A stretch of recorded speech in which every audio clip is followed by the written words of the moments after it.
Hola, ¿cómo están? Muy buena noche a todos los que nos ven a través de nuestras redes sociales de Facebook, YouTube y de Instagram, aquí a su programa La Mesa Aceipol.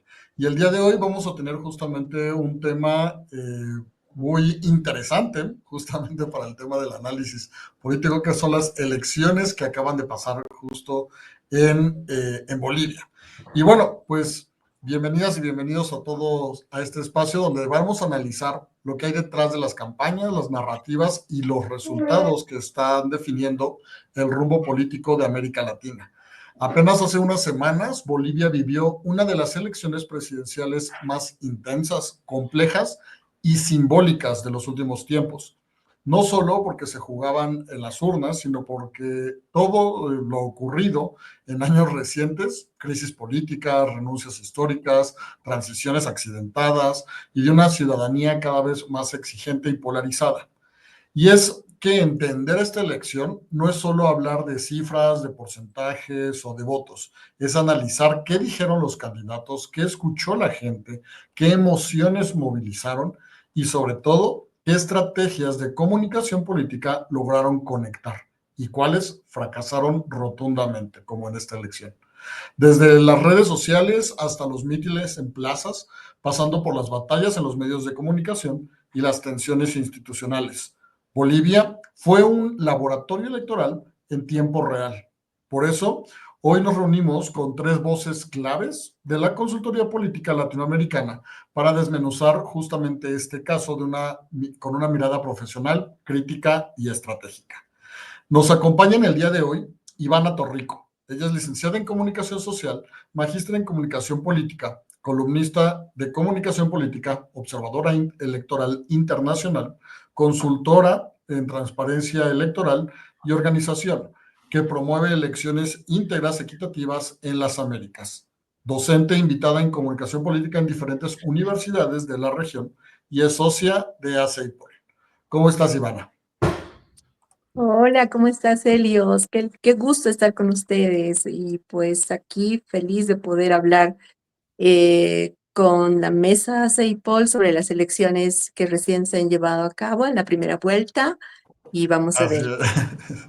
Exactamente, y bueno, pues ella vive en Bolivia, ella es de Bolivia, entonces vamos a tener de primera mano justamente el sentir y el termómetro. También nos acompaña Alfredo Salazar, él es consultor político, estratega de comunicación en más de 40 campañas políticas y ha dirigido más de 130 proyectos de comunicación a todos los niveles de gobierno en diversas instituciones públicas y privadas. Ha manejado también comunicación en campañas políticas desde 1998 y dado consultorías en comunicación política en diversos partidos políticos de México, así como en diferentes países como Paraguay, Perú, Bolivia, Haití, España, República Dominicana, Argentina, Brasil, Colombia y Estados Unidos. Es director de comunicación de la Asociación de Consultores, Estrategas e Investigadores Políticos y recibió la presea al Mérito Internacional de Comunicación otorgada por el Claustro Doctoral Iberoamericano. Es licenciado en Ciencias de la Comunicación y maestro de comunicación, maestro en comunicación digital, Design Thinker certificado y cuenta con diversos estudios de especialidad. ¿Cómo estás, Alfredo? Muy bien, muchas gracias, Helios. Contento de estar aquí en la mesa, igual de compartir con mi tocayo Alfredo, Ivana y contigo, por supuesto. Muchísimas gracias. Y también, bueno, él estuvo también como visor, ¿verdad? Como visor en las elecciones, como visor extranjero en las elecciones, que también va a estar interesante lo que se vivió justo en las urnas. Así es. Y Y también nos acompaña Alfredo Rojas Calderón, él es doctor en Ciencias de la Comunicación por la Universidad Complutense de Madrid y doctor en Ciencias Políticas por la Universidad Simón Bolívar, en Caracas. Máster universitario en Estudios Avanzados de Comunicación Política y otras titulaciones en programas en este mismo campo. Es consultor en campañas de comunicación política, electoral y gubernamental, actores y asuntos públicos y gestión de interés y análisis en torno sociopolítico, investigación de la opinión pública, discursos políticos y tiene más de 20 años de experiencia. Él es profesor de pregrado y posgrado, miembro de diversas organizaciones como ASIAC, como ALICE, ACOP, ACEIPOL, entre otras. También ha logrado varios Victory Awards, como en el 2023, por el espacio de divulgación y discursos sobre la comunicación política en Instagram como Verbocracia. Y es autor de diversos artículos de investigación publicados en revistas y en libros científicos y académicos. ¿Cómo estás, Alfredo? Muy bien, muchas gracias por la invitación. Un placer estar aquí compartiendo con ustedes, Ivana, tocayo Alfredo y Helios. Y bueno, listos para el análisis. Así es, así es. Y bueno, pues ya mencionábamos un poco de toda esta, los antes y después, pero justamente para entrar un poco en contexto para las personas que nos están viendo, también si tienen algún comentario o si tienen alguna pregunta, por ejemplo, nos pueden hacer con muchísimo gusto por medio de las redes sociales. Estamos aquí por Instagram, por Facebook y por YouTube. Con muchísimo gusto podemos recibir sus preguntas. Y empezaríamos justamente con la pregunta, ¿cuál era el panorama político en Bolivia antes justamente de la elección, ¿no? De esta jornada electoral? ¿Y qué factores históricos o recientes influyeron justamente en este clima preelectoral? Si quieres, comenzamos contigo, Ivana. Ah, sí, claro, muchas gracias. Bueno, antes de las elecciones se ha vivido mucha incertidumbre en Bolivia. Hemos visto un proceso electoral mm, bastante accidentado, con impugnaciones de candidatos. No sabíamos realmente quiénes iban a estar en la papeleta electoral. Ha habido el caso de un candidato, por ejemplo, que ya estaba haciendo campaña electoral, pero no estaba habilitado. Es el caso de Jaime Dun. Y pues eso ha generado mucha crispación en sus seguidores. Resulta que él tenía asuntos pendientes, había inscrito a otra persona en lugar de inscribirse él, y él pensaba, después de arreglar todos sus asuntos pendientes en el Tribunal Supremo Electoral, entrar él a la papeleta, pero finalmente no lo logró. Otro aspecto que nos llamó mucho la atención es el factor Evo, que está inhabilitado, pero la insistencia de él era realmente fuerte. Ha movilizado gente y en agosto, por ejemplo, hemos tenido mucha violencia en Bolivia. Ahora nosotros estamos enfrentando una crisis económica aguda, con una crisis energética que nunca antes habíamos visto.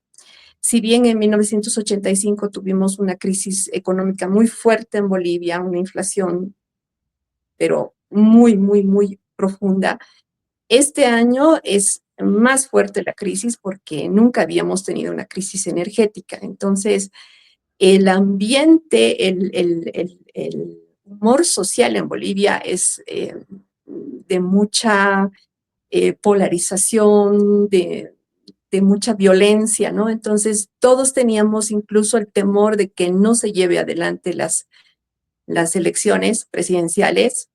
Por otro lado, también teníamos miedo de que Arce no termine su gestión, porque realmente yo creo que le está contando los días para poder dejar su cargo, porque esto realmente como que él no está a la altura de este desafío. Entonces, hemos tenido un ambiente muy, muy polarizado, con mucha incertidumbre.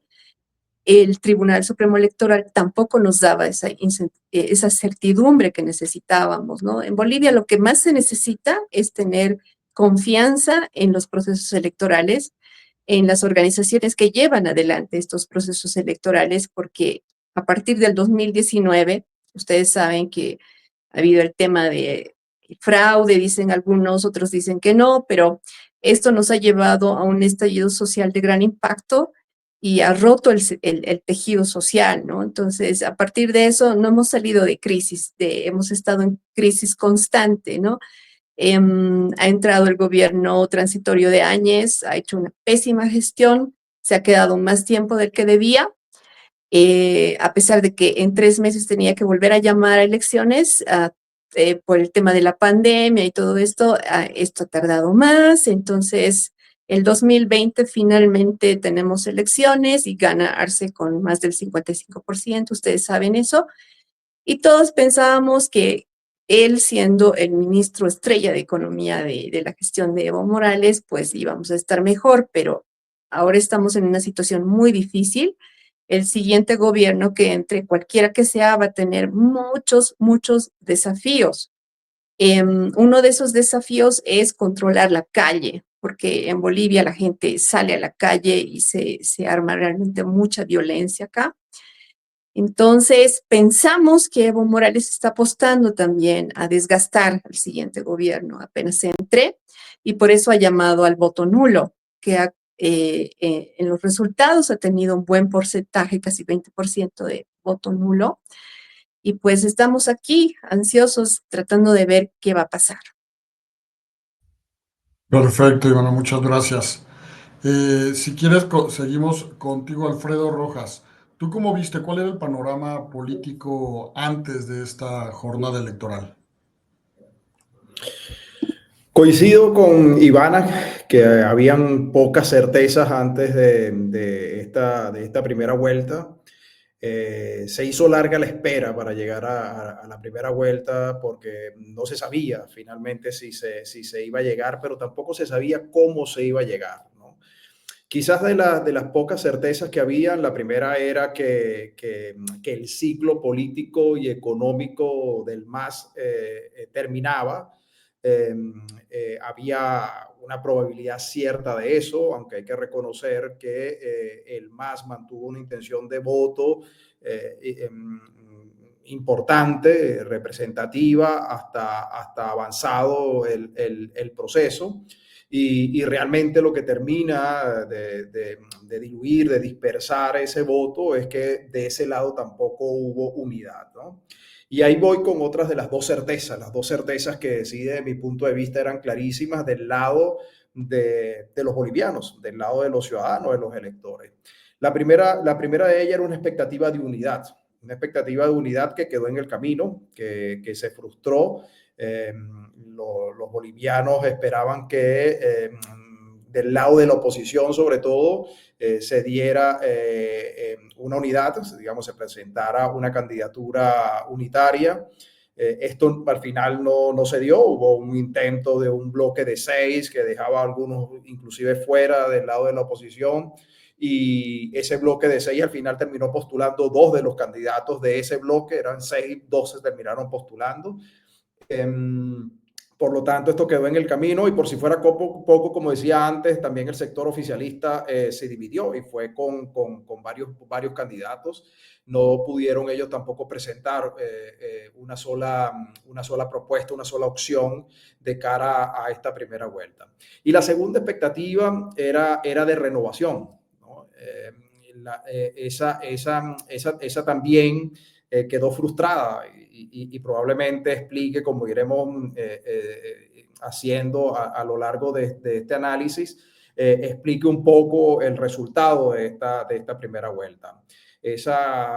Los bolivianos también tenían muy claro, lo decían todos los estudios, que no querían que un histórico, ¿no? un tradicional, uno de estos políticos que ya había estado en algún cargo público, o que inclusive como presidente o como ministro, ninguno de los históricos, de los tradicionales, llegara nuevamente al poder. Querían una nueva cara en el poder, ¿no?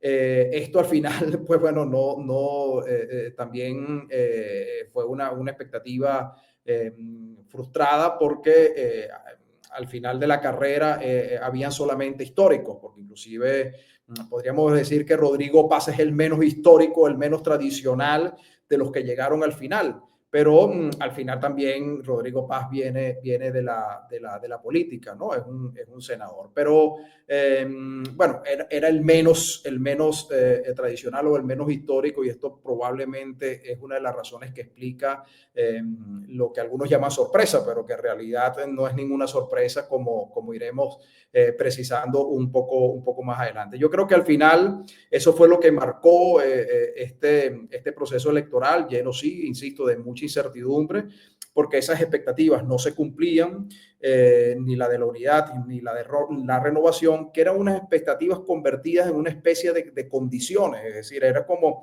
las condiciones que los bolivianos ponían sobre la mesa para finalmente terminar con ese ciclo político y económico también, y sobre todo económico, del MAS, ¿no? Pero al final ninguna de estas dos condiciones se dieron tal y como los bolivianos lo pensaron, que era que hubiese un solo candidato por parte de la oposición y que ese candidato además fuese una cara nueva, ¿no? Que refrescara un poco la política boliviana. Totalmente. Sí hubo varias sorpresas, digámoslo así. Alfredo Salazar, adelante. ¿Tú cómo viste el panorama preelectoral? Ya, me parece que han descrito perfecto este panorama, sobre todo la situación social, económica que nos habló Ivana, y ya más precisamente la política que mencionó mi tocayo Alfredo. Yo creo que hubo también, además de esto, el fantasma del fraude todo el tiempo. Estuvo presente esta posibilidad de, ¿habrá fraude o no habrá fraude? Y en esta misma en el mismo sentido que dice Ivana, Bolivia es un país que sale a las calles para realizar sus protestas, ¿no? Está como en su personalidad. Pues había también esta expectativa de, ok, si va a haber fraude, si va a haber fraude, va a haber movilizaciones en la calle. Y esto siempre es un factor que puede muchas veces mantener una tensión, sobre todo el día de la elección. Por el otro lado, es verdad que estas dos expectativas de la unidad y de la renovación estuvieron presentes todo el tiempo, y esto fue algo positivo desde mi punto de vista porque no se logra precisamente la unidad que se estaba buscando, pero no se logra por cierta certeza de que iba a haber una elección democrática. Cuando no hay, o la presunción es muy baja de que va a haber una elección democrática, es más fácil agrupar a las fuerzas políticas. Pero cuando existe de verdad la posibilidad de que cualquiera, ahora sí, de los que estén postulados sea presidente, entonces se rompen todas estas unidades, obviamente. Y entonces ahí hay algo positivo, independientemente de los resultados, que yo coincido en que no hubo caras nuevas. Aquí hablaremos más adelante acerca de las narrativas y todo esto, pero no, definitivamente, ¿cuál fue tal vez una sorpresa? Que se esperaba que el resultado final estuviera entre Tuto y Samuel Doria, y que al final, ¿no? Queda entre Tuto y Rodrigo Paz, y tal vez, ¿no? Ahí es en donde logran en la narrativa presentar a Rodrigo Paz como esta renovación que, en mi punto de vista, le suma mucho el capitán Lara, que viene siendo su vicepresidente, para esta narrativa de renovación, porque efectivamente el capitán Lara, aunque un personaje conocido más bien por sus temas polémicos y había hecho por ahí algún trabajo como funcionario público en sus órganos de seguridad, pero la realidad es que Rodrigo Paz es hijo de un expresidente, ha sido senador, ha sido concejal, ha sido presidente municipal, ha sido, o sea, de nuevo no tiene absolutamente nada, ¿no? Tampoco es un hombre joven, precisamente, ¿no? Entonces creo que ahí más bien jugó la narrativa. Y la otra cosa que a mí me parece que sucede como recurrentemente en Bolivia viene desde su órgano electoral, que tiene como un comportamiento constante de utilizar el tiempo como un elemento para controlar. No creo que sea un órgano precisamente independiente, aunque me parece que hizo un gran trabajo en esta elección. Y pese al mal gobierno que yo alcanzo a ver que hizo Luis Arce, también creo que vale la pena reconocerle que, a pesar de su deficiente resultado, sacó las manos, al menos para dejar y permitir que esta elección se diera con cierta libertad y democracia. Sin embargo, para cerrar el comentario, este órgano electoral lo que yo he visto que hace recurrentemente es aplazar los tiempos. Tú sabes que en la política el timing es importante, y entonces cuando no te dan tiempos certeros, cuando en cualquier momento se puede mover el tiempo, aplazar, modificar, adelantar, entonces no existe una certeza. Y ahí había este otro fantasma de no sabemos si va a haber o no va a haber elecciones. O sea, te enteras que sí va a haber elecciones semanas antes, porque todo el tiempo está también este fantasma de la incertidumbre de es o no es determinante que va a ser.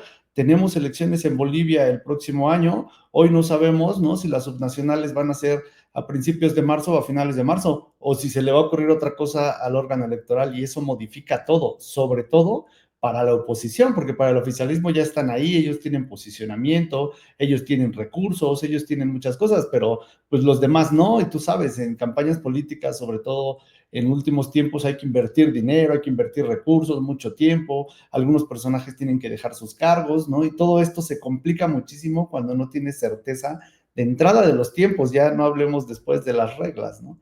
Entonces, esto fue como un poquito el escenario que yo pude observar previo a esta elección. Buenísimos puntos que creo que son súper importantes con respecto a estos previos, ¿no? Porque sí se manejaban muchas versiones, ¿no? Dentro de los pres, de que si sí se iba a dar, que si no, como bien decían, de si iba a haber fraude o no, si iban a hacer como la unidad, tanto, bueno, sobre todo el gobierno en turno o ahí con Evo de repente hablando por el voto nulo. Era algo que no se podía pues dar lectura tan certera como en otras ocasiones, ¿no? Y justo me gustaría que habláramos ahora sobre el cómo se desarrolló, cómo vieron ustedes que se desarrolló el día de la elección. ¿Se reportaron grandes incidentes o desafíos logísticos? Ustedes que estuvieron más cercanos a esta elección. Si quieres, comenzamos contigo, Alfredo Rojas, por favor. Sí, muchas gracias. Yo lo que destaco del día de la elección, porque esto sí que ha sido decisivo, es el hecho del voto obligatorio. Una cuestión, un tema que da para la discusión y bastante, ¿no? Porque me parece que el día transcurrió con normalidad, no, nadie está desconociendo los resultados, hubo resultados a tiempo y coincido con Alfredo que en efecto el Tribunal Electoral, a pesar de todas las presiones, a pesar de ese temor de que pudiese haber fraude, pues bueno, logró llevar el proceso a esta primera vuelta y a que esa primera vuelta se desarrollara con normalidad, ¿no? Por supuesto, siempre, pues bueno, hay dudas, hay situaciones que se presentan. Ivana mencionó la de Jaime Dunn, hasta qué punto fue legítima su inhabilitación, hasta qué punto hubiese la candidatura de Jaime Dunn prosperado y hubiese podido haberse convertido en un fenómeno electoral en esa primera vuelta. Pues bueno, todas estas cosas ya quedaron en la historia, pero más allá de eso yo destaco lo del voto obligatorio por lo siguiente. Porque se habla, bueno, de hecho, muchos diarios, no solamente en Bolivia, en América Latina, en el mundo, titularon al día siguiente con la sorpresa, ¿no? Sorpresa en Bolivia. Rodrigo Paz, bueno, ha ganado esta primera vuelta y ha desplazado a Samuel Doria, que probablemente era el llamado, según las encuestas, a ocupar, a ir a esta segunda vuelta con Tuto Quiroga. Pero esto no es del todo cierto, porque esas mismas encuestas señalaban varias cosas. Primero, que ningún candidato había destacado, ningún candidato había despuntado. Realmente los candidatos tenían porcentajes más o menos similares desde hacía varios meses. Realmente el cuadro estaba más o menos cerrado, ¿no? Y en algunos casos se hablaba de empate técnico.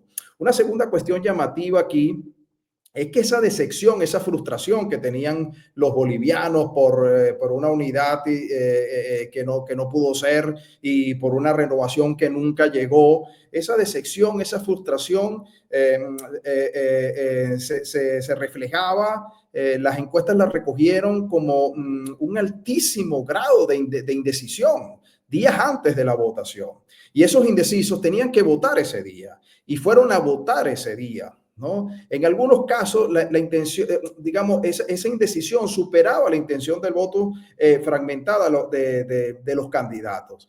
De tal modo que los bolivianos esperaron hasta el final esta especie de fenómeno, que apareciera este líder avasallante, este outsider, este renovador, ¿no? Que nunca llegó, pero ellos tenían que votar y salieron a votar ese día. Y de alguna forma, como decía antes, quien menos, pues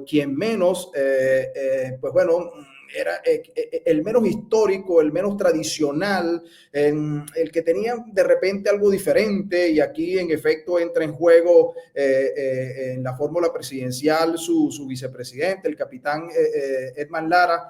Pues bueno, todo esto jugó allí, ¿no? Y fue lo que finalmente hizo que hubiese una trasvase de votos hacia este candidato. ¿De quiénes eran esos votos realmente? Esos votos, esos votos que terminaron impulsando a Rodrigo Paz, ¿de quiénes eran? Eso lo vamos a ver ahora en esta segunda vuelta, a ver qué va a pasar. Pero realmente no había tanto de sorpresa. Las encuestas recogían, insisto, una altísima indecisión de votos, y el voto obligatorio iba a llevar a que esta gente se manifestara, se expresara el día de las votaciones. Y lo iban a hacer porque, bueno, por quien menos le hiciera ruido, ¿no? De acuerdo a las expectativas que tenían desde hace muchísimos meses, cuando se inició este proceso electoral. Totalmente. Y sí, hay que ver justamente esos puntos como para entender justamente lo que ocurrió en la elección. Alfredo Salazar, vamos contigo, por favor. A mí me parece que fue una jornada muy tranquila, pese a lo que se esperaba, que ya comentamos, ¿no? Que podía haber por ahí fraude y derivado de esto las movilizaciones en la calle. Me parece que fue una jornada tranquila. Hubo incidentes como en cualquier otra jornada de cualquier otro país, de repente por ahí en una casilla, que le aventaron algo por ahí al candidato Andrónico, creo, cuando fue a votar. No sé qué, fue en el extranjero, por ahí algún hombre se quiso robar la urna y ahí intervino la policía, no me acuerdo en qué país, pero en general cuestiones muy insignificantes, digamos, para una jornada presidencial. Yo lo que vi ya estando ahí fue cierto gusto, cierta alegría social. Me parece que el MAS en este caso, representado a lo mejor por Evo, que ya ni siquiera es parte de, ¿no? Pero me parece que ya la gente empieza a mostrar un repudio por 20 años, ¿no? Sobre todo en un momento en donde estos 20 años de este gobierno socialista, pues los ha llevado a donde están parados hoy, que ya lo mencionó Ivana, ¿no? En Bolivia no hay dólares, imagínate esto, ¿no? O sea, no hay dólares y tú vas y quieres cambiar dólares y te los quieren pagar bien baratos en un banco, pero hay mercados negros en donde te los pagan hasta 3 veces lo que te los paga un mercado, unas filas para las gasolineras, porque pues, de repente no hay gasolina o solamente hay en unos lugares. Aunado allá los temas particulares de cada uno de sus departamentos, que cada uno tiene sus propios temas. Entonces, yo lo que vi ahí fue como cierto gusto de la gente del fin del MAS en general, ¿no? Lo que vi ahí también fue esto que mencionó mi tocayo, que pues no existió como estas acusaciones de fraude, ¿no? Y esto es muy sano en una, no sé si le podemos llamar democracia, pero bueno, en una elección en donde se presumía que podía haber un fraude, que no haya existido de ninguno de los actores políticos una acusación de fraude a la hora de empezar a ver los resultados, que además fueron muy puntuales, ¿no? Su órgano electoral hizo un conteo rápido, un PREP muy puntual. Y entonces así fue como yo lo viví, digamos, ¿no? En un ambiente de paz, en un ambiente de democracia y en un ambiente de cierto gusto, porque al menos no ganó o no hubo un fraude. Por ahí se empezó a colar de repente en las redes sociales y todo esto de las fake news, que había habido una manipulación del sistema, ¿no? Para cargar los resultados hacia Rodrigo Paz, pensando en que pudo haber sido una sorpresa. Y justo yo le mencioné por ahí a algunos políticos con los que trabajo, les dije, yo creo que lo peor que pueden hacer en este momento es empezar a hablar de eso, porque al que le van a dar fuerza es a Evo Morales, quien va a capitalizar eso rápidamente va a ser Evo Morales, y pues ahí, ¿no? Al final los que perdieron se vuelven posibles afectados por un posible fraude, pero no prosperó. O sea, la realidad es que esta noticia o este intento de meterle este ingrediente a la elección no prosperó, de tal forma que la elección a mí me pareció de verdad en calma, en paz, democrática, con la gente pues hasta gustosa. Yo esto vi en las urnas, ¿no? Fue a votar.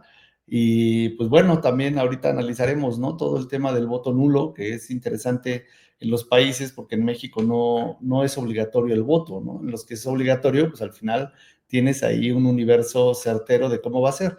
Y en cuanto a las encuestas, la realidad es que yo no dejé de ponerle atención a las encuestas semanas o meses tal vez antes de esta elección, porque las encuestas en Bolivia son 98% un instrumento de comunicación y 2% de medición. Entonces, no ubico, a lo mejor Ivana o mi tocayo me pudieran decir alguna empresa que haya sido certera en cuanto al resultado de la primera vuelta al menos. Yo no ubico ninguna, y algunas de hecho eran dramáticamente distintas a lo que pasó. Al mismo tiempo veías una donde uno estaba, ¿no?, muchísimos puntos arriba del otro, y la realidad es que esto sí afecta mucho la lectura de una elección como esta. Pero al final, pues esto fue más o menos el escenario que yo viví, ¿no? Fuera de estas apreciaciones personales, más bien, fue una elección democrática y en paz. Yo creo que era de las cosas que menos se esperaba, ¿no? Por Sí. por lo que se estaba viendo en ese momento. Ivana, adelante, ¿cómo tú viviste, justamente tú que estabas ahí, cómo viste el desarrollo de esta elección? ¿Qué se esperaba? Hubo en el tema post, o sea, en esos, al siguiente día, el tema de incidentes, irregularidades o cuestiones así. Está el micrófono apagado, permíteme. Sí, Ahí ok. está. Sí, a pesar de que hemos tenido mucha incertidumbre en estas elecciones, tengo que decir esto, y realmente es algo que me causa mucha alegría. Esta vez hemos tenido debates presidenciales y vicepresidenciales como nunca. Hace muchos años que no tenemos debates en Bolivia, prácticamente desde que ha entrado el MAS, ya son casi 20 años. Este año sí hemos tenido muchos, entonces hemos podido escuchar las propuestas. Creo que habíamos perdido también un poco esto de cómo se llevan adelante los debates. Han habido muchas falencias, pero sí hemos tenido debates.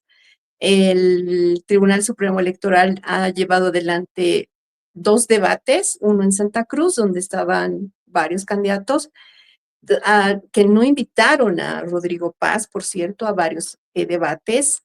Sin embargo, el último debate, que ya era la última semana antes de las elecciones, hicieron un debate en el Alto, y ahí sí se presentó Rodrigo y realmente se vio la experiencia que tiene, ¿no?, en política.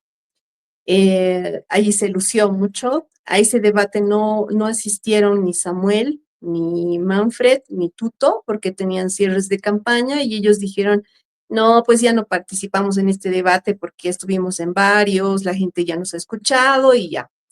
Entonces creo que han perdido también esa oportunidad que Rodrigo ha capitalizado.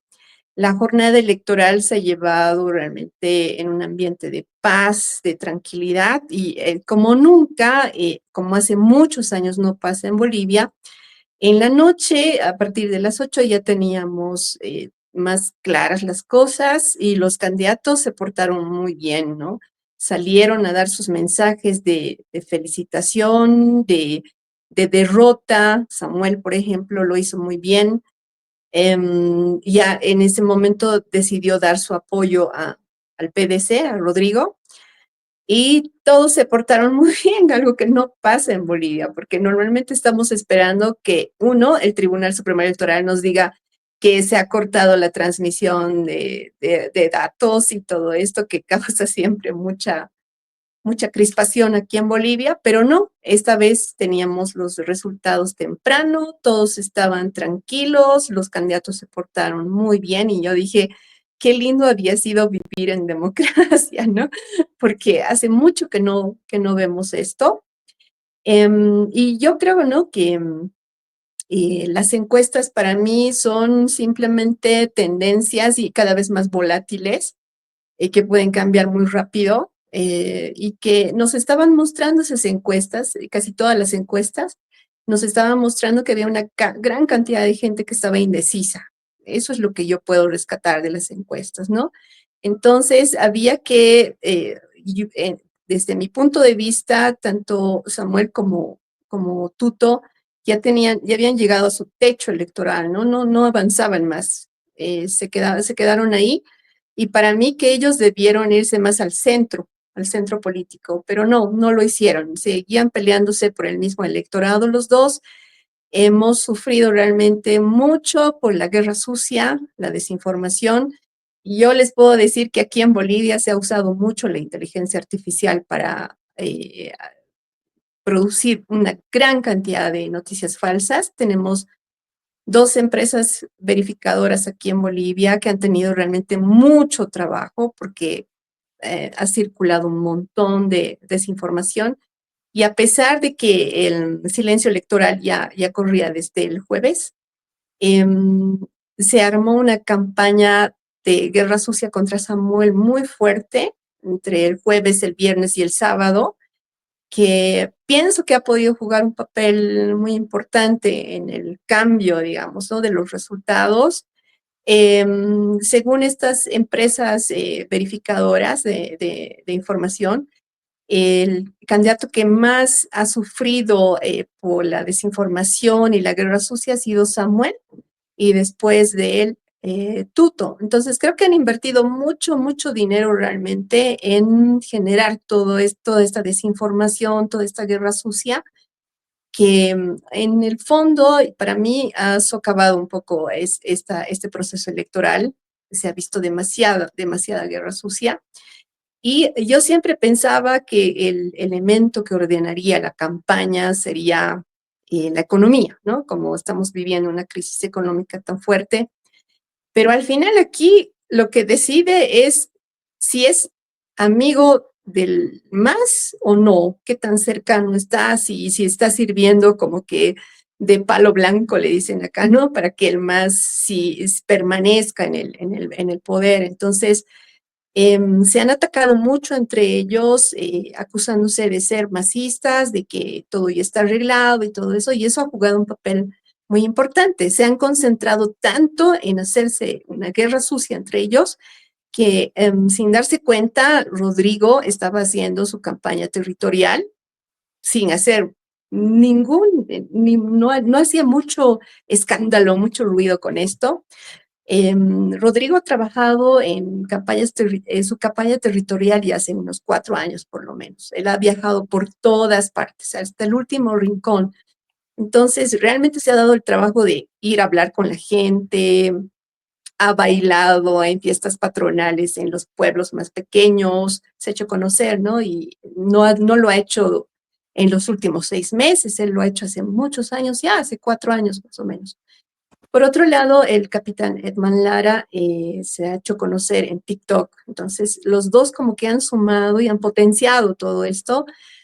Y yo me he dado cuenta 2 o 3 semanas antes de las elecciones, porque ya hablando con la gente me decían, yo voy a votar por Rodrigo, voy a votar por Edman Lara. Y a mí o sea, dije, wow, ¿qué está pasando? Porque yo estaba tan enfocada en lo que hacía Samuel Tuto o hacía Evo Morales o hacía Andrónico. En el fondo todos pensábamos que ese voto indeciso se iba a ir a favorecer a Andrónico, pero no ha sido así. Entonces, por eso todos aquí en Bolivia, nadie puede decir que ya sabía que Rodrigo iba a ganar. Todos pensábamos que iba a ser Andrónico, quizás que iba a capitalizar todo ese voto indeciso, que al final la gente iba a ir y en el cuarto oscuro iba a decidirse otra vez por el bloque popular, ¿no? Sí lo ha hecho, pero ha buscado otra alternativa. Y hablando ya aquí con gente que siempre ha votado por el MAS, porque en Bolivia hay una característica, la gente en las comunidades rurales se reúnen, se tienen reuniones regularmente, cada semana, qué sé yo, ¿no? Y ahí es donde ellos deciden por quién van a votar. No es que individualmente uno decide por quién va a votar, sino ellos deciden por quién votar. Y tengo un conocido que incluso ha sido autoridad en su comunidad, ha sido Malco, y él me dice que estaban casi seguros de apoyarlo a Andrónico, pero que en la última semana habían decidido votar por Rodrigo. O sea, y así, ¿no? Entonces hay gente que ha decidido apoyar a Rodrigo casi a último momento. Por eso digo que el voto indeciso era muy, muy fuerte y que pues ellos han sabido conectar, ¿no? Con la gente porque más del 80% de la población en Bolivia es informal. No tienen seguro médico, no tienen todo lo que tendría un trabajador que trabaja en una empresa, por ejemplo, toda esa seguridad, ¿no? Entonces aquí la gente se busca la vida. Hay muchos comerciantes, hay gente que compra autos de Chile, los vende.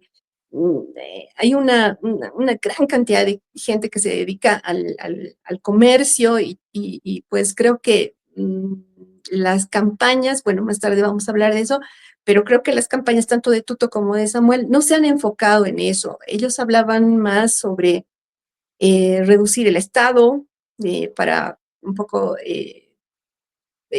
reducir el gasto, ¿no? Estatal, pero no se han enfocado en la gente. Ese ha sido su mayor problema, pero más adelante hablamos de eso. Y justo tocas ahí un tema interesante, el tema de las narrativas, ¿no? ¿Cuál fueron las narrativas que se utilizaron justo dentro de estas campañas? ¿Cuáles sí conectaron con las personas? ¿Cuáles no conectaron? ¿Cuáles fueron estos mensajes, ¿no? Que sí estuvieron ahí, pues que efectivos, ¿no? No solamente fueron mensajes al aire. Aquí nos están escribiendo Shaway Casa, nos mandan muchos saludos. También Fernando Trejo Lugo, vicepresidente de ACEIPOL. Excelente análisis. Saludos, amigos y amigas consultores. También por aquí John Peña, por Facebook. Si ustedes nos están viendo por alguna red social y tienen alguna información, alguna pregunta o algo así, con muchísimo gusto. Acá por Instagram está eh, Johnny Robinson, Sergio, Única, 1986, Jesús Emilio, Lucas, varios que están viéndonos por Instagram, a los cuales les agradecemos. Si tienen alguna pregunta, con muchísimo gusto para aquí los compañeros y compañera que estamos aquí presentes. Y justamente vamos al siguiente bloque. ¿Cuáles fueron estas narrativas que predominaron entre los candidatos? Y también, ¿cuál fue el uso que ya comentaban aquí también, ¿no? El tema de redes sociales, el tema de la inteligencia artificial. Los medios tradicionales pesaron más que las redes sociales o al revés. ¿Qué lectura podrían darle justamente ustedes en este sentido? Si quieres, comenzamos contigo, Alfredo Salazar.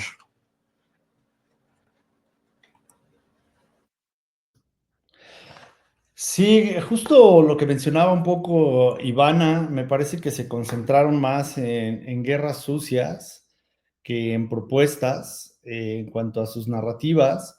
Es interesante ver, ¿no? Yo recalco esto porque además me da mucho gusto que el socialismo deje a Bolivia, al menos que empiece, ¿no? A tener un declive ya muy marcado, porque de repente como que hasta ahorita todavía la guerra es para ver quién logra asociar al MAS al otro candidato, ¿no? O sea, es como si el que se asocia al MAS es el apestado, es el que nadie quiere, es el malo, ¿me entiendes? Entonces hay una concentración enorme, lo cual también le da cierta popularidad, tenemos que decirlo, a Evo Morales, que con su promoción del voto nulo logró tener una buena presencia en la elección. ¿no? Y entonces ahí las narrativas se centraron casi en esto. De hecho, en la guerra sucia que menciona esta Ivana, me parece que sí fue un factor. No estoy seguro si fue el que hizo que cambiara esta perspectiva que se tenía de que al final iba a terminar Tuto con Samuel. O sea, no estoy seguro si de verdad lo modificó así, pero definitivamente le restó muchísimos votos a Samuel, sin duda. Ahora hay que ver, ¿no? También las participaciones anteriores de Samuel, ¿no? O sea, también es que no lo ha logrado nunca. O sea, también esto en su caso particular es una constante. Me parece que las narrativas estuvieron faltas de creatividad, sobre todo, que tuvieron muchos ataques. Esto creo que lo capitalizó bien también, en este caso Rodrigo, que tuvieron una narrativa de paz, llamémosle, ¿no? O sea, se concentraron ellos, sí, en un poco más de propuesta, con esta figura que no voy a dejar de mencionar del capitán Lara, como mucho más cercano a la gente, ¿no? Con esta expectativa de que uno de ellos, pero que es diferente, pero que, ¿no? Y entonces está por ahí en esta dupla. Me parece que ellos iban avanzando en su trabajo, como lo dice Iván, tanto de tierra como de medios, como de redes, sin meterse a esta cancha del golpeteo tan duro que se dieron Samuel y Tuto, y eso hizo que al final la gente, me parece, se los premiara. En esta narrativa de cero confrontación, lo dijo de hecho Rodrigo en su discurso el día de la elección, ¿no? Él decía, nosotros fuimos respetuosos, ¿no? Con los demás candidatos, y me parece que lo fueron, y creo que esto también es parte de su premio, ¿no? O sea, al final la gente está harta, o sea, en Bolivia están hartos de confrontaciones, de peleas, viven en momentos álgidos, justamente esta personalidad de Bolivia de protestar en la calle, ¿no? Que es muy de latinoamericanos, pero está muy marcado en Bolivia. Bueno, El caso de cuando apresaron a Camacho, por ejemplo, ¿no? Que medio Santa Cruz, me parece, se salieron a la calle, ¿no? Y entonces imagínate, con todo esto que sucede, cada vez que hay un conflicto, la gente se sale a la calle, hay confrontaciones. ¿Qué sucede cuando en una campaña hay confrontaciones? Pues la gente, ¿no? Suele rechazarlo. Esto me parece que es en todos lados. Si bien la polarización puede ser un punto en donde puedas apoyarte en una campaña para poder generar una diferenciación, me parece que el exceso de eso y tratar de hacer una polarización inversa, yo digo, porque lo que tratas es de polarizar al otro en vez de polarizarte tú, y sobre todo tratando de asociar al otro con lo que es negativo, les pasó una factura, definitivamente. Habrá que ver, ¿no? ¿Qué sucede ahorita? Porque parece que regresaron a la misma fórmula. Ahora está ahorita la segunda vuelta con Rodrigo y Tuto, y ahora otra vez, ¿no? La guerra es saber quién está más pegado al más. Yo digo, es que no entendieron nada, entonces, o sea, hay que volcarse hacia las propuestas, hay que volcarse hacia otra vez esto que decían de mejor discursos de paz, ¿no? Y parece que no aprendieron nada. Entonces, vamos a ver qué sucede. En lo que yo pude, en sondeos rápidos, digamos, nada técnico ni sofisticado, sino los que yo hice con la gente tú a tú, les voy a decir lo que casi todos me contestaban, era, va a ganar Rodrigo, pero yo voy a votar por Tuto. Esto puede ser una sorpresa a lo que muchos creen que ya Rodrigo es el ganador, ¿eh? Pero si de 25 personas que les pregunté, 23 me contestaron, va a ganar Rodrigo, pero yo voy a votar por Tuto, yo dudo que vaya a ganar Rodrigo, ¿no? Sí, sí, este mapa, justamente el mapa va a estar muy interesante para ver cómo se mueve ahora, justo en la próxima elección, ¿no? Porque sí se reconfiguró todo. Eso va a ser algo muy, muy, muy interesante. Ivana, ¿tú cómo viste el tema de las narrativas? Ya nos platicaste un poco sobre esto, sobre qué es lo que decía cada uno de los candidatos, pero ¿cuál fue la diferencia ahí, por ejemplo, entre el uso de redes sociales, los medios tradicionales? ¿Cuál crees que haya tenido mayor impacto en esta elección? Bien, yo estoy convencida de que en Bolivia las campañas territoriales todavía sigue. La campaña territorial sigue siendo la reina de las campañas. Y en la campaña de Rodrigo y de Edman me han demostrado eso. Creo que se han desgastado mucho, Tuto y Samuel, han invertido mucho dinero, tienen asesores de afuera, que me imagino están cobrando mucho dinero. Y es tan, a mí la verdad me ha encantado la campaña de Rodrigo y de Edman, más allá de lo que vayan a hacer ahora en esta segunda vuelta y demás, ¿no? Se notaba que era una dupla que movilizaba a la gente, ¿no? Ellos han hecho todo con pocos recursos. En realidad, habían medios de comunicación que ni siquiera los querían invitar, se burlaban de ellos. Em, y ellos han demostrado que realmente se puede hacer una campaña sin muchos recursos cuando te enfocas en la gente, en el ciudadano. En cambio, la campaña de Tuto y de Samuel estaba más enfocada en ellos mismos. ¿Ya? Y en esto, como decía Alfredo, la campaña de Tuto sobre todo, y hasta hace unos días, tiene una tendencia muy fuerte a ponerle una marca de humillación a la gente llamándolo masista, ¿ya? Así se ha deshecho de Manfred y posteriormente de Samuel. Es masista y por lo tanto no merece estar en esta contienda, ¿no? O merece perder, como que esa marca de humillación, ¿no? Sin darse cuenta de que hay mucha gente en Bolivia que ha votado todos estos años por el MAS y que también le estaban hablando a esa gente, ¿no? No solamente a los candidatos, sino también a sus seguidores. Entonces, yo creo que eso también ha generado mucho rechazo, tanto que ahora Tuto ha cambiado totalmente su narrativa. Ha dicho que toda la gente que haya apoyado al MAS, que haya trabajado, pero no en los altos mandos, ellos están bienvenidos a la Alianza Libre.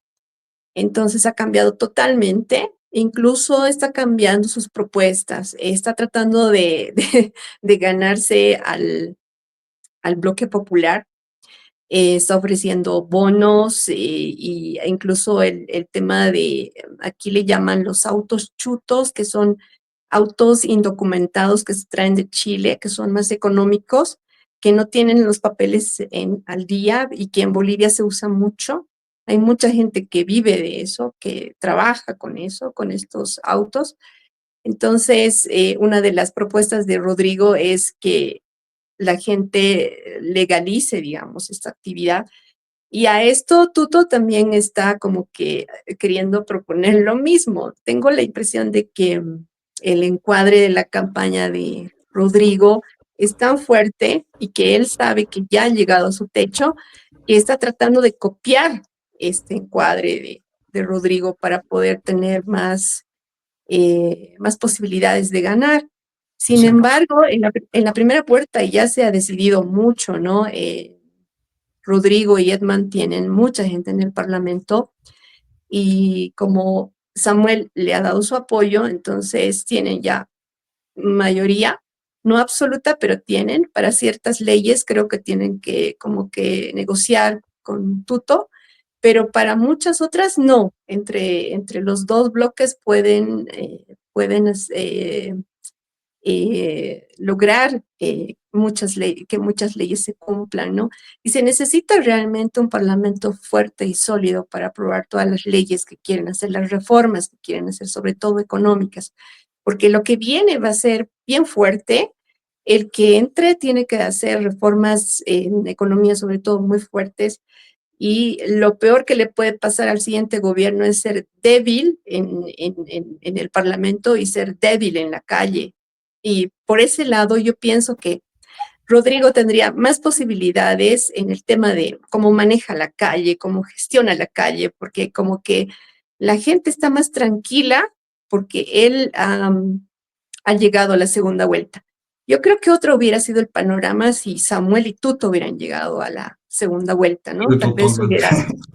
hubiera habido más protestas, más crispación de la gente, pero yo creo que están tranquilos porque ha llegado alguien que los representa y él es Rodrigo.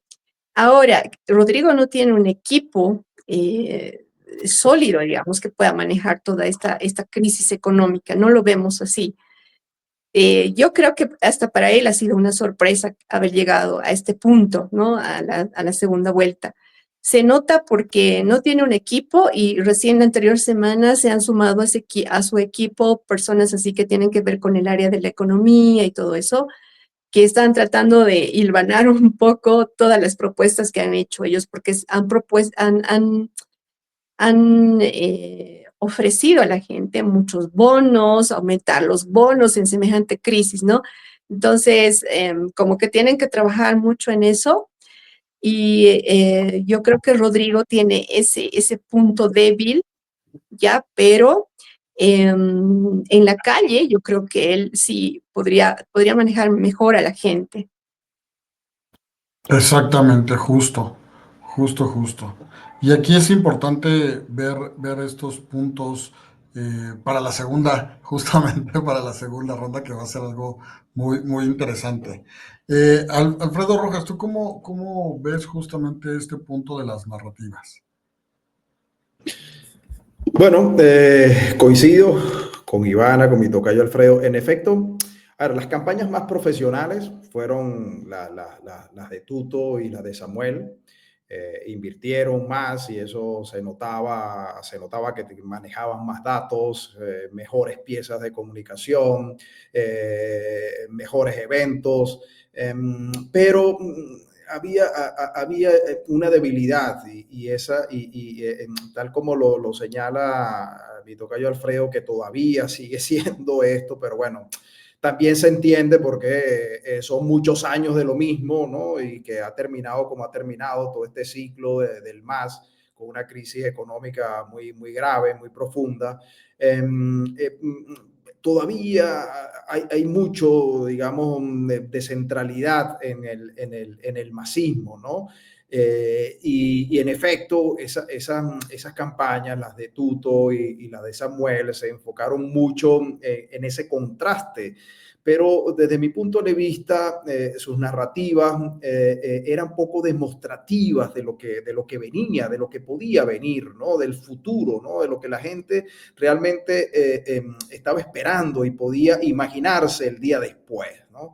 Y yo creo que ahí hubo algo de falla. Creo que quien más se acercó fue Samuel, pero bueno, por su propia, digamos, inclinación ideológica. No, pero bueno, al final Samuel es un empresario, bueno, progresista, de centro izquierda. Tuto es lo que es y ahí no lo puede sacar nadie y de ahí viene su techo electoral, además, de derecha, ¿no? Mafre, pues bueno, una candidatura que nunca despegó y bueno, lo demás era masismo y otros que se sabía que no iban a competir, ¿no? Pero entonces, digamos, de alguna forma las narrativas eran artificiales, eran distantes, ¿no? De la gente, ¿no? Estaban como muy hechas, ¿no? Y esto quizás la gente que esperaba, como decía al principio, pues bueno, renovación y que realmente el ciclo del MAS también se llevara a los históricos, a los tradicionales, pues bueno, esto no terminaba de calar. La ventaja que por el contrario, y como lo dice Ivana, tenía Rodrigo y el propio Edman Lara, es que se parecen mucho al ciudadano común, se parecen mucho al boliviano de a pie, ¿no? Y esto ya les daba una ventaja, esa cierta naturalidad. Aunque ciertamente no había claridad en qué era lo que proponía o lo que propone todavía Rodrigo, ¿no? Rodrigo Paz, porque Rodrigo Paz hablaba al mismo tiempo de revolución y renovación, ¿no? Y ahora habla de renovación popular, ¿no? Es decir, al final yo digo que, bueno, se mostró como el más natural, como el más cercano, como el menos tradicional y terminó tomando esos votos flotantes de la altísima indecisión que llegó hasta el último día y, bueno, lo que pudo contribuir el capitán Edman Lara en eso, aunque a mí me parece que es una figura que suma y resta, es decir, que tampoco es que lo considero un factor muy, muy, muy determinante, ¿no? En definitiva, yo pienso, y con esto cierro, que, digamos, Rodrigo Paz fue no fue el candidato escogido, ¿no? Como digo yo, no fue el candidato escogido en esta elección, pero sí fue el candidato elegido, ¿no? Elegido circunstancialmente, porque se dieron las condiciones para que así sea. Sin embargo, para mí, Rodrigo Paz lo que va a hacer es cerrar este ciclo, digamos, de la transición, ¿no? Yo creo que Rodrigo Paz tiene mayores posibilidades digamos, de imponerse en la segunda vuelta, insisto, porque Tuto tiene un techo por, digamos, los votos, aunque eso no es matemático, pero bueno, al final Samuel Doria le ha apoyado y bueno, naturalmente también esos votos irían más hacia el lado de Rodrigo Paz que a Tuto, que por Tuto. Y bueno, por ese voto ahí masista que prefiere una cosa allí de centro, un poco indefinida, si podemos decir, que irse a la derecha directamente con Tuto, ¿no? Pero insisto, desde mi punto de vista, es un gobierno que va a ser un gobierno de transición, digamos, que va a ser que va a cerrar este ciclo político económico, no va a abrir una nueva etapa. Para mí, la nueva etapa, ¿no? Porque además a Rodrigo Paz le toca restituir la democracia, las libertades, como decía Ivana, bueno, de alguna forma iniciar, probablemente no lo va a terminar, pero por lo menos iniciar el proceso de estabilización económica, de recuperación económica, y bueno, de alguna forma la nueva etapa, digamos, del país va a llegar una vez que estas bases se sienten y este proceso de transición abra el camino para que pueda de alguna forma abrirse, digamos, sí, ya un nuevo ciclo político y económico, social en Bolivia a partir de unas próximas elecciones presidenciales, es decir, a partir del próximo ciclo político. Totalmente. Y va a ser muy importante esa renovación que requiere urgentemente el país. Y bueno, pues vamos a cerrar justamente este análisis. Eh, ¿Cuál considerarían ustedes que es el principal reto, ¿no? que se tiene en esta segunda vuelta y cómo se reconfiguró justamente el mapa político, que ya tocaron varios puntos justamente en esta reconfiguración política en Bolivia, y cuáles consideran que son los retos que se vienen para esta etapa? Vamos contigo, Ivana, para cerrar. ¿Cómo ves este tema?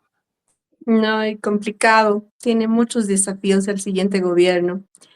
Tiene que ser muy hábil para poder aplicar medidas económicas que no van a ser populares para nada. Estamos esperando tener unos 2 años, por lo menos, bastante difíciles hasta que se estabilice todo, sobre todo en la economía. No sabemos si en esos 2 años la gente realmente va a resistir o va a salir a la calle. Por eso es muy importante que el siguiente gobierno tenga aliados en sectores sociales, en los sindicatos, los que siempre se movilizan, y así poder aplicar sus medidas gradualmente. No sé si una medida de impacto, de shock, realmente se pueda resistir, porque ya estamos 2 años con un problema económico serio, y ya estamos arrastrando mucho este problema. Y pues no sé cómo vaya a reaccionar la gente. Aquí la gente realmente explota, como dice Alfredo. Entonces tiene que tener un equipo que pueda dialogar con los sectores sociales. Eso es muy importante, ¿no? El cómo se transmite todo esto, el tema de la comunicación, el tema de la negociación, todo eso considero que es súper importante para el siguiente gobierno.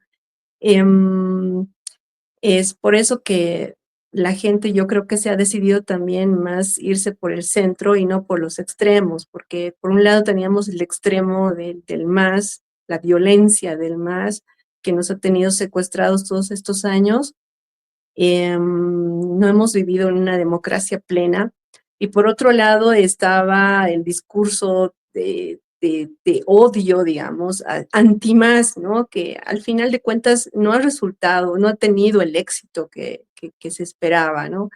Se han desgastado tanto en esta campaña electoral con ese discurso de odio anti-más que al final el que ha salido más beneficiado sin hacer sin usar ese tipo de narrativa ha sido el PDC, ¿no? Porque como dice Alfredo, aquí estamos cansados realmente de que nos enfrenten tanto.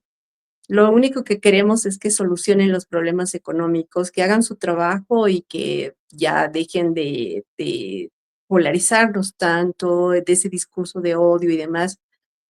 Por otro lado, pienso que las redes sociales juegan un papel importante, pero en un poquito en un aspecto negativo lo veo yo, las cámaras de eco, ¿no? Porque si uno está en su burbuja donde parecía que todo decía que iba a ganar Tuto o que iba a ganar Samuel y demás, al final estaba pasando otra cosa diferente, ¿no? En la realidad, en tierra.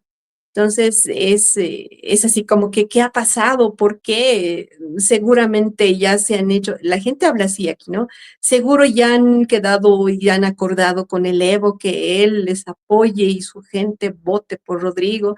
Toda esa conspiración que se arma la gente, nos damos cuenta de que las redes sociales juegan un papel muy importante porque nos encierran mucho en nuestra burbuja y confirman nuestro sesgo ideológico, ¿no? Entonces ya no tenemos esa capacidad de comprensión de la realidad completa y tampoco esa capacidad de comprender a otra persona que piensa diferente, ¿no? Entonces eso también está jugando un papel negativo, digamos, en la democracia. Muchísimas gracias, Ivana, por esta visión. Alfredo Rojas, ¿tú cómo ves justamente cuáles consideras que son los retos rumbo a octubre, ¿no? Y cómo se reconfiguró ahora justamente el mapa? Bueno, de aquí a octubre llegar a la segunda vuelta, ahí yo creo que hay más confianza en que este proceso electoral va a terminar y va a terminar bien institucionalmente. Creo que al final, pues bueno, los dos comandos de campaña están haciendo y harán mayores esfuerzos eh, eh, durante este periodo por obtener el triunfo, pero bueno, desde mi punto de vista, las ventajas en este momento las tiene Rodrigo Paz para terminar siendo el nuevo presidente del país. Luego de la segunda vuelta, el reto fundamental es la transición.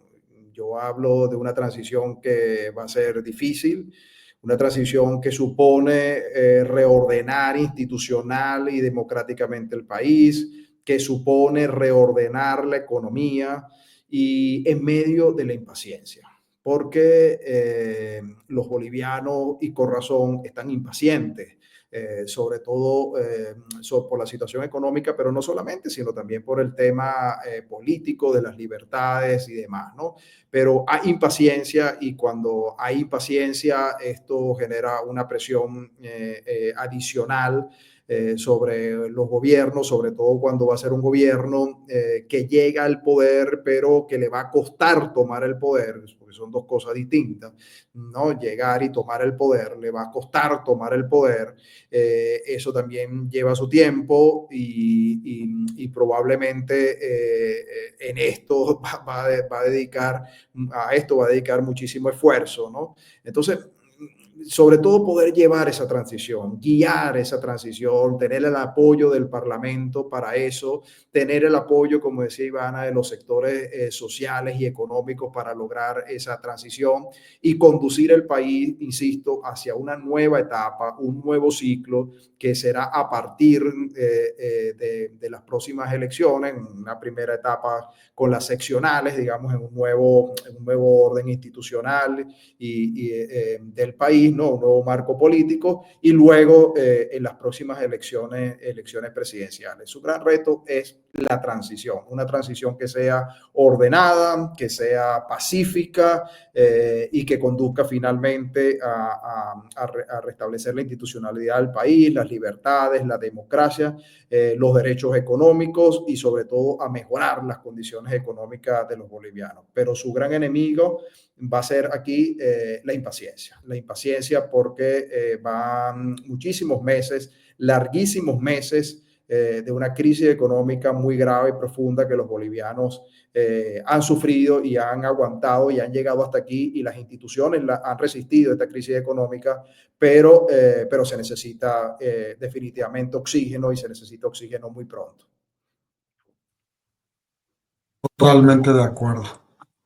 Y justamente yo creo que ese es el principal reto, la paciencia, ¿no? Porque también, pues la votación o los resultados, justamente se vio que quieren un cambio, ¿no? Pero sí, no va a ser tan rápido. Alfredo Salazar, ¿tú qué opinas justamente para cerrar? ¿Cuáles son los retos que se tienen justamente rumbo a octubre y cómo se reconfigura este mapa? Bueno, rumbo a octubre, pues ya está a nada, ¿no? Ahora sí que el reto de momento es ganar la presidencia en cualquiera de los dos equipos.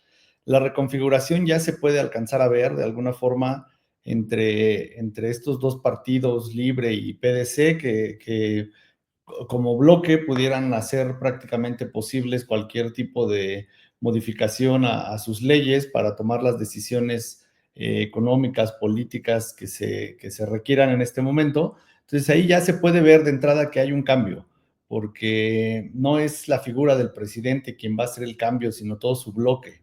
Y ahí ya hay un cambio, finalmente ya pasaron del MAS a estos otros, ¿no? Digamos que habrá que hacer por lo menos una alianza para tener mayorías, pero ya hay un cambio, o sea, esto hay que entenderlo bien. La otra cosa que hay que entender es que esto sucede siempre, va a pasar en México y ha pasado en otros lados, ¿no? Llegan estos gobiernos pésimos y están años haciendo gobiernos populistas, asistencialistas, dadivosos, malgastando dinero, prohibiendo casi la inversión, ahuyentando la inversión, deshaciendo las instituciones, pero mientras pues están haciendo el populismo de la dádiva. ¿Qué sucede? Que se acaba el dinero, se resquebraja la economía, nos vamos todos para abajo y entonces llega uno nuevo, que es lo que va a pasar ahorita en Bolivia, y a este nuevo le cuesta mucho trabajo hacer cosas de fondo para volver a levantar la economía y entonces la gente los acusa. No, pues estábamos mejor con los otros, porque con nosotros teníamos más, nos daban más, estábamos, no, a ver, es que los otros destruyeron todo, yo estoy tratando de arreglarlo. Esto hay que entenderlo muy bien, porque es a donde van ahorita. Aquí entra, me parece, totalmente la materia de muchos de nosotros, analistas o consultores, sobre todo en esta asociación, en donde necesitamos incluir el ingrediente de la comunicación como el ingrediente fundamental de la parte que sigue. Y una comunicación honesta, seria, simple, comprensible hacia el pueblo boliviano en este caso. El primer reto que tendrían es terminar el gobierno, porque lo he mencionado varias veces, el pueblo boliviano sale a la calle y baja el gobierno en 2 patadas, o sea, al final en 2 años yo quiero ver que estén enteros todavía y que tengan un plan, que mantengan el plan que hayan trazado, aún con sus diferentes golpes de timón que puedan dar a partir de lo que vaya sucediendo coyunturalmente. Entonces, hoy va a ser muy importante comunicar gobierno, pero comunicar un plan, que la gente sepa qué estamos haciendo, en qué punto vamos, las dificultades que esto representa, hacia dónde estamos caminando, cuáles son los resultados que esperamos y en qué tiempo. Hay que romper esta impaciencia social con un plan definido que parezca que hay, ¿no? Detrás una investigación, un pensamiento, un análisis acerca de lo que se puede hacer. Buscar algunos, aunque es difícil, resultados prontos para que la gente empiece a percibir este cambio y este resultado. Me parece que hay elementos para hacerlo. Bolivia tiene el yacimiento de litio más grande del mundo, si no me equivoco, ¿no? O sea, tiene recursos naturales enormes, o sea, hay cosas de donde se puede echar mano, sobre todo si se atrae inversión extranjera, si se da certeza jurídica para que pueda haber créditos, para que pueda haber muchas cosas que están totalmente alejadas del gobierno anterior, porque así son los gobiernos socialistas, comunistas, que rechazan prácticamente todo lo que tenga que ver con modelos más liberales, ¿no? De libre mercado. Entonces, me parece que hay de dónde echar mano, pero el ingrediente fundamental tendrá que ser sin duda la comunicación del gobierno.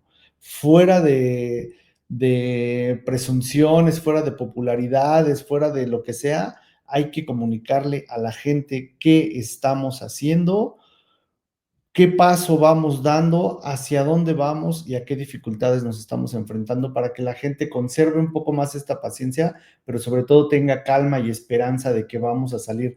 Porque si no hacen eso, lo que va a suceder es vuelta a la página, ni siquiera van a acabar el gobierno, pero van a terminar diciendo, estaban mejor antes, y entonces va a llegar Evo con su nuevo movimiento Evo Pueblo a decir, a ver, ya ven, yo les dije, a ver, vamos otra vez, ¿no? Entonces hay que volver a votar por Evo porque Evo es pueblo y otra vez va a salir con todas estas cosas que él sabe decir, y entonces va a ser un verdadero retroceso. Hoy están en un punto, a mí me parece muy importante, en un punto que deben de valorar como nada, como pueblo, porque han logrado de alguna forma democráticamente quitarse el lastre del MAS, y claro, lo que sigue no es fácil, ¿no? O sea, como lo dijo el célebre sangre, sudor y lágrimas, esa sería la honestidad en este momento, y pues habría que apuntar hacia allá y comunicarlo honestamente para gobernar de una forma pacífica, digamos, porque si se te viene encima el revuelo social, ya no te dejan ni gobernar, o sea,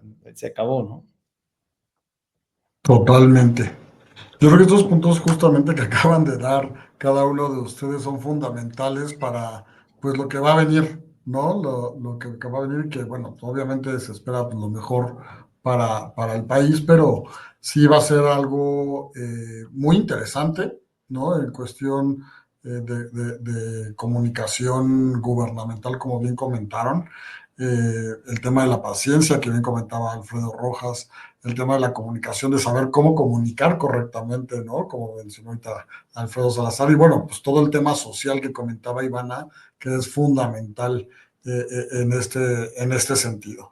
Pues les agradezco muchísimo, creo que con estas visiones que nos acaban de dar a las personas que a lo mejor no estábamos tan empapados de este proceso electoral en Bolivia, nos queda todavía más claro y creo que vamos a estar más al pendiente para ver qué tal y qué ocurre ahora en octubre. Y bueno, también con el que quede pues el inicio de este nuevo gobierno. Les agradezco muchísimo, Ivana, muchísimas gracias, Alfredo Rojas, muchísimas gracias, Alfredo Salazar. ¿Algo que quieran comentar para cerrar, algún mensaje? Si quieren, Sí, Ivana. pues vamos a volver a hacer una mesa otra vez cuando tengamos ya el resultado de la segunda vuelta y vamos a ver cómo se ha llevado adelante la campaña de la segunda vuelta, ¿no? Exacto, vamos a Y ver. las subnacionales, ¿no? Que vienen en unos meses. Al año. ¿No? Sí. Ahí vamos a ver qué sucede ahorita y qué sucede en las subnacionales, porque va a haber un tiempo muy cortito para poder ver si se capitaliza a quien haya ganado en votos para las subnacionales. Así Exacto. es. El nuevo ciclo político va a ser más interesante que este que ya se está cerrando. Así es. Justo, justo para el tema de análisis político, porque a ver, también es como es el inicio, creo que es un laboratorio, ¿no? Para el tema también de la región, porque pues estamos viendo cosas similares en los diferentes países, tanto de derechas como de izquierdas, ¿no? En Colombia, pues lo estamos viendo también en las próximas elecciones presidenciales, que van a estar interesantes también, la izquierda contra la derecha. Y pues bueno, en varios países para no meternos en más temas álgidos en otros países, pero vamos a estar analizando cada uno de ellos. Y también les agradecemos muchísimo a los que nos estuvieron viendo en vivo aquí por nuestros canales de Aceipol. Ya saben que nos pueden seguir en las redes sociales como @Aceipol y nos pueden encontrar en nuestra página de internet como aceipol.com para que puedan conocernos, sobre todo a conocer a los socios, qué es lo que están haciendo, cuáles son las noticias, también ahí nuestras redes sociales, nuestros libros. Próximamente vamos a tener un libro nuevo y pues agradeciendo muchísimo de nuevo aquí a los invitados. Y también nos dicen, John Peña, gracias por estos análisis edificantes. Colombia está a la espera para salir del populismo, solo es un año. Bueno, de hecho, la próxima mesa Aceipol la vamos a hacer junto con ACOP, ASACOP, que es la Asociación de Consultores de Colombia. Vamos a estar ahí para que estén al pendiente de nuestras redes sociales para hablar justo sobre lo que va a ocurrir este año que viene, tanto en las presidenciales y del Senado, ¿no? Y posteriormente, pues ya las locales, que también va a ser algo muy interesante en Colombia. Muchísimas. Resistan, John. Ya solo falta un... Exactamente. Pues muchísimas gracias de nuevo, compañeros, a ustedes por estar. Yo y agradecerles muchísimo por estas diferencias horarias que tenemos, pero siempre al pie del cañón y sobre todo siempre al pie de la democracia. Les agradezco muchísimo por su tiempo y pues los desvelos que pasan por estar aquí presentes. Que pasen excelente noche. Cuídense mucho. Gracias. Adiós, Ivana. Adiós. Muchas Que les gracias. vaya En la bien. siguiente mesa Gracias. Aceipol. Nos vemos pronto. Hasta luego.